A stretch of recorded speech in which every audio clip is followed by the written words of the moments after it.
Everyone, welcome back to my channel. My name is Em, a lover of all things planning and stationery, and today I have my full 2023 Hobonichi Weeks set up.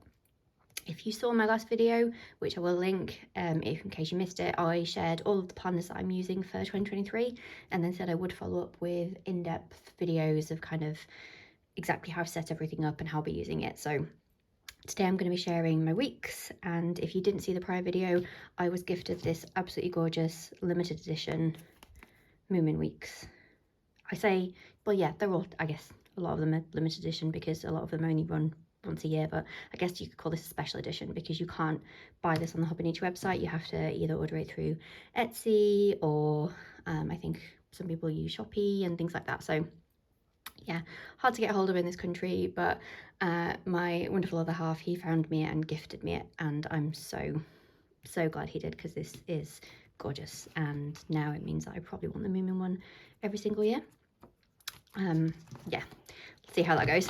So opening it up into the setup, I didn't do anything with these pages because obviously I want to leave these looking beautiful. I just put a pocket adhesive as I normally do because I always like to keep these Midori post-it notes. These are the perfect size for pre-planning in the weeks. So let's see if I can find one. So there, it fits really nicely, and I don't like to write anything in unless I know it's definitely happening. So for pre-planning or plans that may or may not change, perfect. I also keep in here the key for my monthly view, which I will share in a bit more detail when we get to that. But yeah, keep things nice and simple, and then just a sticker from Sterling Ink. I don't like buckets of decoration anyway. I love seeing other people's beautifully decorated and set up planners, but that's not really me. Next up, we have the weekly overview page. So this is a principle that I now have listed in the shop that I just tweaked with a custom background because I loved how it matched the colouring of the Moomin. This is basically a health tracker, pretty much the same as what I had set up last year, except with this space I've actually added in for each month anything that I know is due, so like the opticians in May, or I'm well overdue a dentist appointment, so I've put that in January. So this just serves as kind of an overview around kind of general health well-being. I'll probably put in if I've had any blood tests or anything like that as I go throughout the year, just so I've got a quick reference. And this just gets a simple page flag. Next, so this hasn't started yet because I'm actually filming this on New Year's Eve, but I always put post-it notes in when I'm setting up my planner. So I did a kind of page in here where I planned out what I was going to use each planner for in each section, and then I go through and just kind of write out some quick post-it notes, and then I can quickly set it up. This works really well if there's things you can set up in advance and things that you kind of have to do once you've started the year. So this is going to be a weight and exercise tracker. So I used it as a weight tracker last year, which I kept up to date with for about 6 months and then fell off a cliff. So weight will be written in here this time rather than leaving the space in the days. So because I don't need to weigh myself every single day, so any weight taken will be here. Then in this space will be a space to write exercise. So did I do weights, squash, did I go for a run, etc. And then I'll also use a green dot on each day in here with just like a mild liner or something to say whether I hit my step goal or not. So just a real easy kind of weight and fitness overview. Next, into the monthlies. So very simple setup. All my plans and things like that, which is what the colour coding is for. So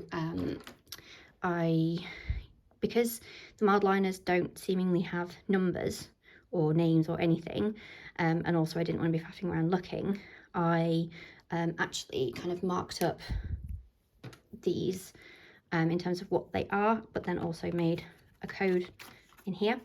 And basically it's just highlight to show whether it's an all-day event, birthday, work, just a general event is pink, for example. Anything that's like an overnight stay is a different colour. It just adds a bit of nice colour and does also mean I can kind of quickly see, you know, if it's pink, I know that I don't have an all-day event, I just have an event. You know, birthday's a certain colour. It just, as I get into it and as I get used to the colour coding, it'll just allow me to kind of use these monthly pages a bit quicker for quick reference to kind of look and go, okay, so I know I'm away that weekend because I can see it's a grey line, really easy to see. The only thing I didn't do is put my other half in a different colour, which I might need to find a colour for him just so I can quickly see, because he sometimes goes away for work. So it'd be nice to be able to just see at a glance a certain colour that shows, okay, he's away for work. So I don't have to worry about, you know, double plans or anything like that. But yeah, this is very similar to how I set it up last year. I probably have gone a bit harder this year with the colour coding and actually kind of set it up properly. I then just have a habit tracker of things that need to be done weekly. It's generally kind of cleaning related stuff, and then these are my tasks for the month. I obviously have more tasks than that, but this is kind of the big tasks that will generally need to be done at some point in the month, or if it's like, you know, if there's a birthday, okay, I need to buy a birthday card, for example. So relatively straightforward setup. And then I don't set up too far in advance, so I'll do kind of post-its for some.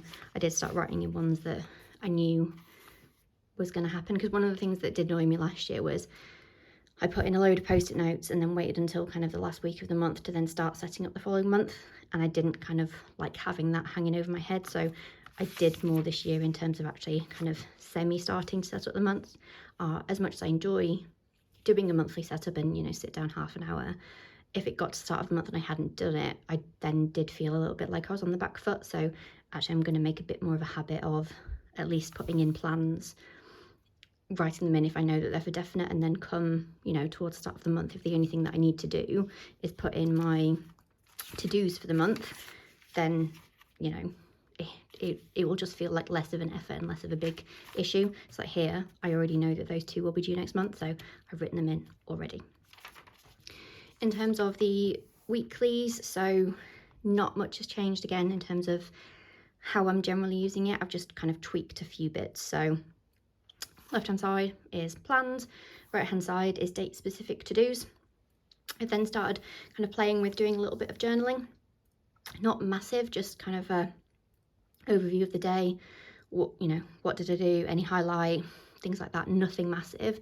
But hopefully if I do a bit more journaling, or, you know, if I'm scrapbooking in my cousin 2 months after the event or something, I can quickly flick through and go, okay, what did I do on this day, or match up pictures or receipts and things like that.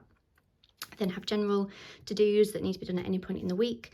I also use like an O signifier for anything that I'm waiting on, whether that be emails or post or refunds, anything like that. And then I have my habit tracker, and that's it. Most of this has pretty much stayed the same for most of the year. It's just this bit that tends to change. Some weeks last year it was fitness, some weeks it was weather, but I quite like just doing this. It does mean that the pages then look quite full come the end of the week.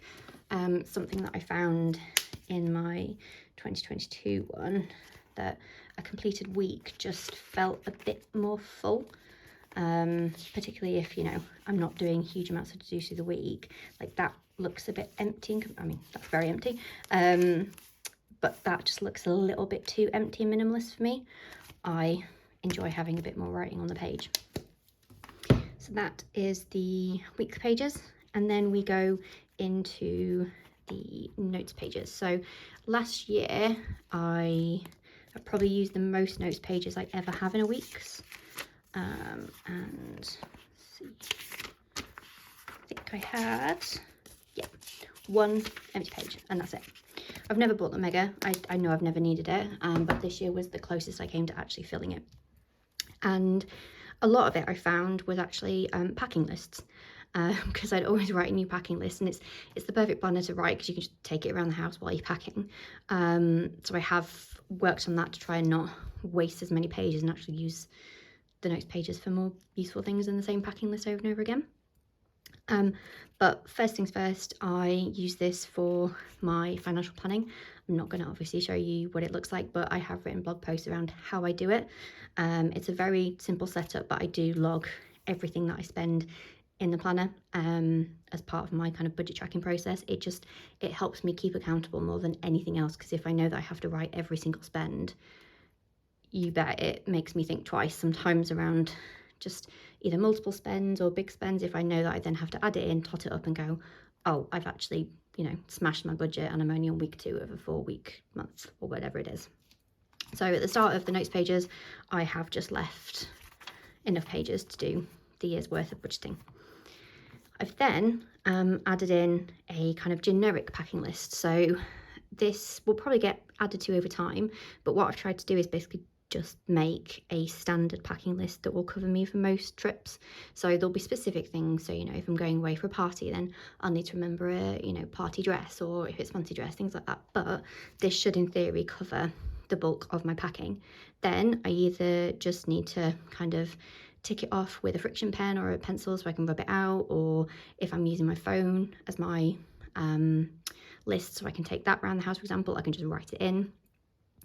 Whichever way it is, it just will hopefully stop me from writing a whole new packing list every time, which is A, a waste of time, and B, wasting pages. Next, I just have a tab for my next empty page. I don't really have kind of beyond these two sections. Those are the only kind of firm sections that I wanted in the weeks.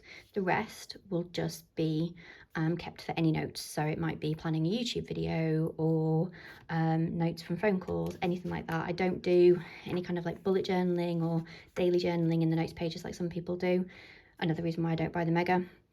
So yeah, without 10 million packing lists, I should be absolutely fine to use these note pages for whatever and not have to worry about running out. Just a few notes. I have some blotting paper, so I found some on Amazon a few years ago, cut it down to size for the weeks and for the cousin, and then it literally just lives in here and goes to whatever page needs it, because as much as I like the ink that I use, which is the platinum ink in the Preppy, so this is the fountain pen that I use in here, it will still smear. It's the quickest drying I've probably found for this planner, but it does just need the blotting paper, otherwise you can get some pretty nasty smears. And then also want to mention the amazing pencil board that you get with the planner this year. How pretty is that? So you don't get the plastic sticker that you do with the other weeks, but you get the pencil board instead, and it is so worth it. And probably the only other thing to mention about this planner is the other pen that I use, which I use in the monthly pages, which is the Hobonichi pen. I ordered from Amazon Japan for my main Hobonichi order this year, so I didn't get this year's pen, which is fine because I wasn't a huge fan of the colour, so I'm still reusing 2021's. I have bought refills for it, although I do find that the pen itself can actually break quite easily. So in all my years of using Hobonichi, I don't think I've ever ran out of ink on a pen. The pen itself was actually broken. I think last year one of them actually like broke here, so just to watch out for. But you know, if you order as many Hobonichis as I do, you've probably got a stash of them, so it's not a big problem. Last thing to mention are my tabs. I do love tabbing up a new planner. If you've been watching my videos or reading my blog before, you'll know that I absolutely love Avery tabs. They're the ones that I normally use. They're the ones that I'm using in my cousin this year. But this year I picked up the post-it note tabs. I just preferred the kind of plastic hard wearing versus the cardboard and wanted to change it up and try something slightly different. I've then also used Paper Bits Co stickers. This was a sampler sheet that I had in my stash, and managed to find some really cute stickers that actually worked really nicely for each of my sections, and they fit perfectly. So yeah, I'm trying those out this year on the weeks, and just using my typical typewriter style tabs for the months. And then the last one is Cocoa Fusion, which I normally do keep a pack of Cocoa Fusion in my planners, usually kind of in this page, but obviously I didn't want to ruin the prettiness of these pages, so this year I keep them in my A pouch, which I will do a video on at some point. But this is basically set up with everything that I need to plan in here, so extra post-it notes, the stickers that are sized for this, because obviously a lot of stickers won't work in here because of the size, extra tabs, things like that, all in here. And I think that's everything in terms of this planner and how I'm using it. I will be sharing a flip of my 2022 weeks if you want to just see what a completed weeks look like and kind of how I set it up. Then I'll do all of that. I'll get that filmed probably next month. But if you do have any questions about the setup, please just drop me a comment and I'll be happy to answer. And if you haven't already, please like and subscribe. Thank you very much, and I'll see you in the next video. Bye.